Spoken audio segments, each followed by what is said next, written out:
I spent the last 4 years studying how hundreds of the most creative people in history created their best art: painters, poets, musicians, filmmakers. And here's what I discovered: every single one of them, from Van Gogh to Kendrick Lamar, experienced the same sinking feeling when they finished a piece.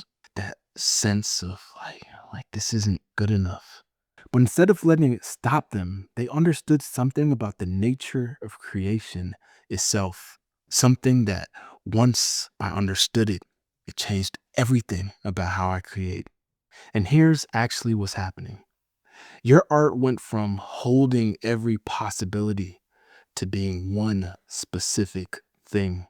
And one thing will always feel smaller than everything.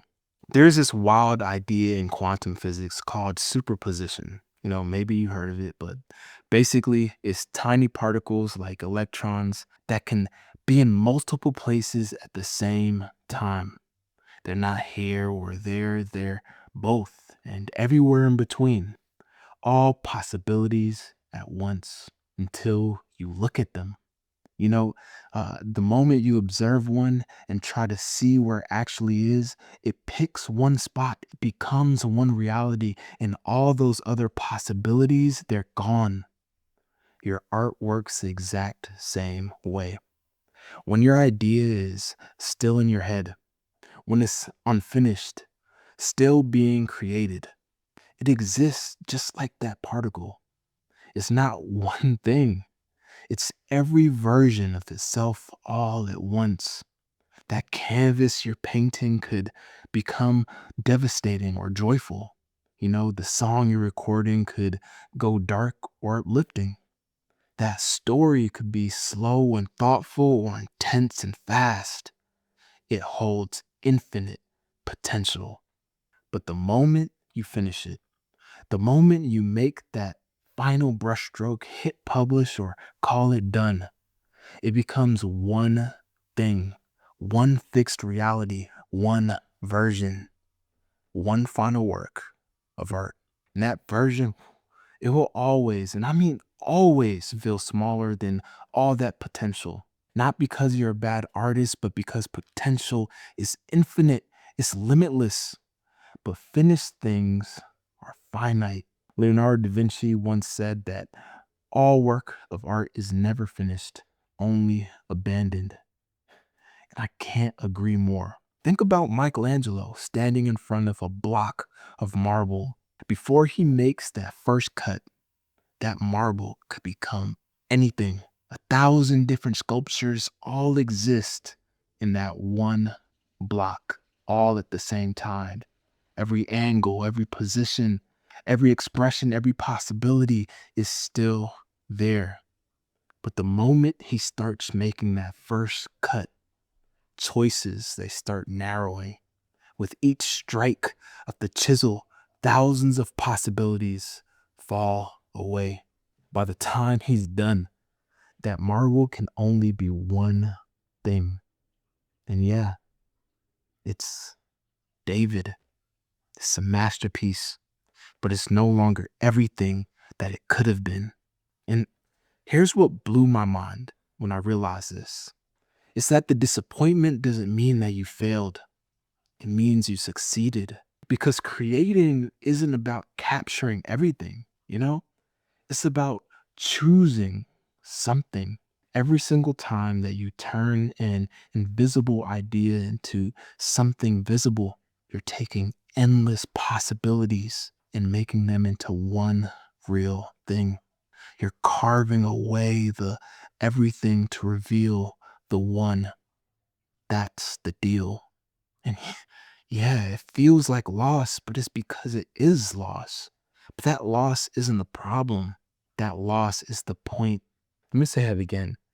Going from infinite to finite, that's not art failing. That's what creation does. Think about it. Like, Christopher Nolan couldn't capture the actual experience of time bending, of memory folding in and of itself, of a dream within a dream within a dream. He couldn't put that feeling on a screen. It's impossible. But what he did do was he pointed toward it.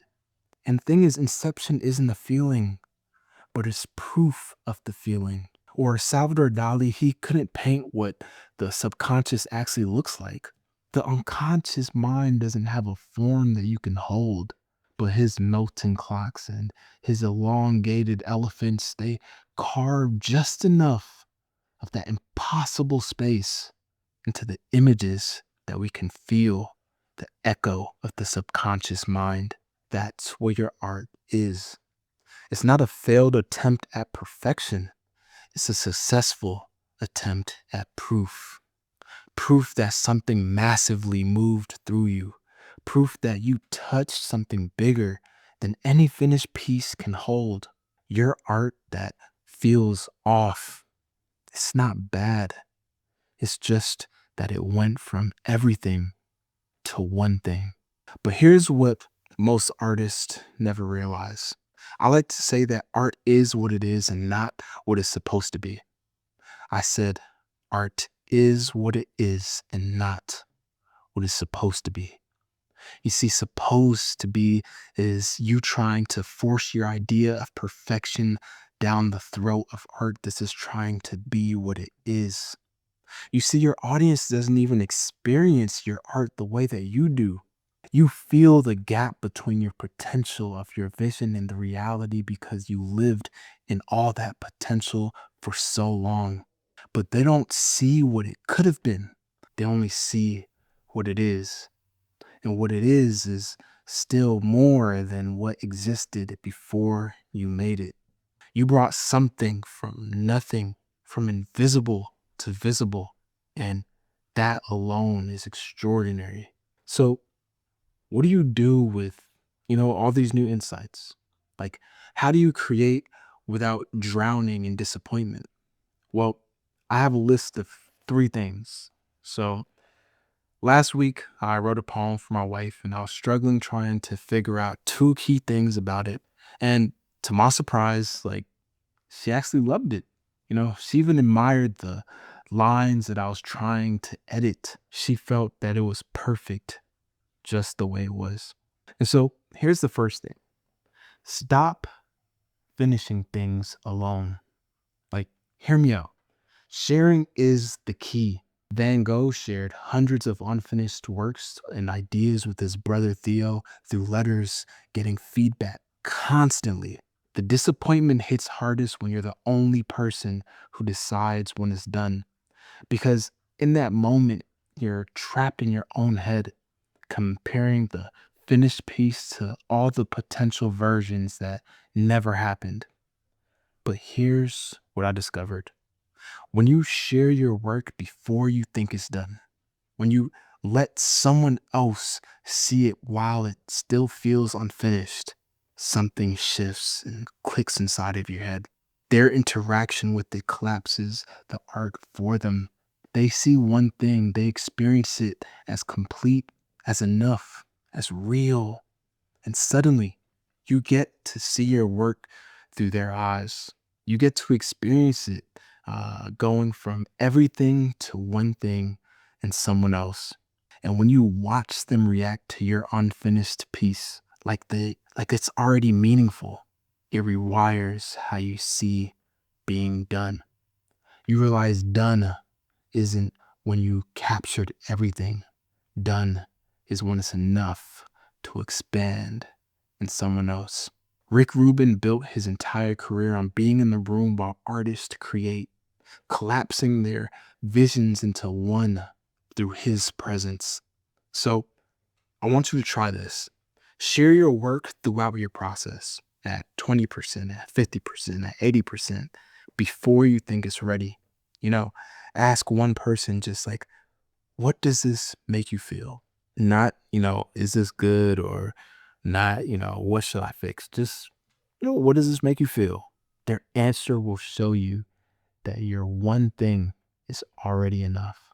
And if you're looking for other creators, who are eager to give you feedback on their unfinished work, there's creators from all walks of life doing just that in the World of Creators community. It's an online collective of genuine creative people from all around the world who each help each other create their best art. And so if that sounds interesting to you, I'll leave a link in the description of this video for you to apply to join. Okay, now here's the second note. And it's kind of strange. Most artists think that disappointment means that this isn't good enough. But I realized something wild. And it's that disappointment points directly at what you care about the most. The bigger the gap between your vision and your finished piece, the bigger the thing you're trying to say.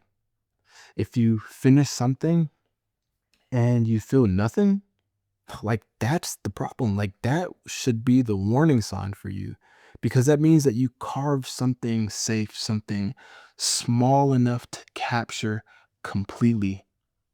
But when you finish something and you feel that ache, that sense that it's not quite all of it, that means that you're reaching for something massive, something that can't be fully captured. And your disappointment is proof that you're aiming at the infinite. So here's what I want you to do now. So when I finish a piece and I feel disappointed, I write it down, you know. I write down, what am I mourning? What am I missing from this? What possibility did I lose when this became one thing? What version of this piece is haunting me? And then I use that answer for the next piece, and I've been doing this obsessively for years, like taking like obsessive notes on creativity, everything that I learned, every disappointment from my own work or every insight from other creators, just searching for how anyone can unlock their creative potential. And you know what I discovered? It's this. When you look back at years worth of your notes and your art, your creations, patterns start to emerge. The same unreachable thing that keeps showing up, the same impossible feeling that you keep trying to capture. That's not you failing repeatedly. That's you discovering your life's work of pursuing that infinite question. It's actually one of the things I admire about Kendrick Lamar. Like, each album mourns what the previous one couldn't say. Each finished piece leaves behind a ghost, the version of itself that it could have been. And that ghost, it becomes the seed of what you make next. That's why great artists don't make one masterpiece. They make a series. Each piece is one answer to the same impossible question. And here's the third thing. This one changed everything for me. We need to acknowledge and embrace the beauty of being done. Because here's a secret. The moment your art goes from everything to one thing, that's not the end of the magic. That is the magic. It's the moment the invisible becomes visible. It's the moment that thought becomes matter. And it's the moment that you prove that ideas are real. Every piece that you finish is a small miracle. Not because it's perfect, but because it exists. There's a reason we say we're bringing something into the world. It wasn't here, and now it is. You took endless potential and carved it into something real that others can see and hear and touch and feel. That's not failure. That's magic. It went from everything to one thing. That's what's supposed to happen. It's supposed to feel smaller, supposed to feel like less, because you're not making the infinite, you're making proof of the infinite. And that proof, it's enough. It's more than enough. Because someone out there, someone who's never been where you've been, never felt what you felt, they're going to experience your one little thing. And inside them, it's going to become everything again. It's going to bloom open, and for a moment, they'll touch the infinite too. That's the exchange. You narrow it here so that it can expand over there. So stop judging your art by how much it captures. Start celebrating it for how brave enough you were to bring it into existence. Because most people never let their ideas become real. Most people keep their ideas as pure potential forever, safe in their mind, perfect, uncarved, and therefore invisible. But you're making yours real, piece by piece, one by one. And that's not just art, that's bravery. So keep going, keep pushing, take your vision and let it become one thing, and then make another one, because your potential is infinite, and so are you.